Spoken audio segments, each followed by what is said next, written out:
খাওয়া দাওয়া কে না ভালোবাসে। আসসালামু আলাইকুম এভরিওয়ান, কেমন আছেন সবাই? আসলে শুক্রবার আসলে আমার কেমন যেন একটা লাগে যে আমি কি রান্না করব, কারণ বাচ্চাদের জন্য তো বিরিয়ানি আমাকে রান্না করতেই হবে। ওরা বিরিয়ানি ছাড়া অন্য কিছু খাবে না। আর ওর বাবা আবার বিরিয়ানি খায় না, সেজন্য তার জন্য আলাদা রান্না করতে হয়।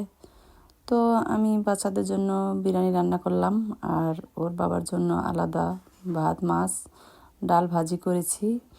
তো সেটা ক্যামেরায় দেখাইনি। তো খাওয়া দাওয়া সবারই পছন্দের একটা রুচি থাকে, যে যেরকম পছন্দ করে সে সেই রকমই খেতে ভালোবাসে। কে না ভালোবাসে তার পছন্দ মতো খেতে? সবাই সবার পছন্দ মতোই খেতে চায়, কিন্তু সবার পছন্দ মতো তো আর একজন মানুষ সব দিকে সবাইকে সবসময় একত্রে খাওয়ানো যায় না। তো দেখা গেছে ওইটা মাথায় রেখেই রান্নাবাড়া করতে হয়। মেয়ে মানুষ বলে কথা, রান্না তো করতেই হবে। তো হাজব্যান্ডের মন জুগিয়ে রান্না করতে হবে, বাচ্চাদের মন জুগিয়ে রান্না করতে হবে। এত মন জোগাতে জোগাতে নিজে যে কি খাবো, নিজের পছন্দের খাবারটাই আর রান্না করা হয় না।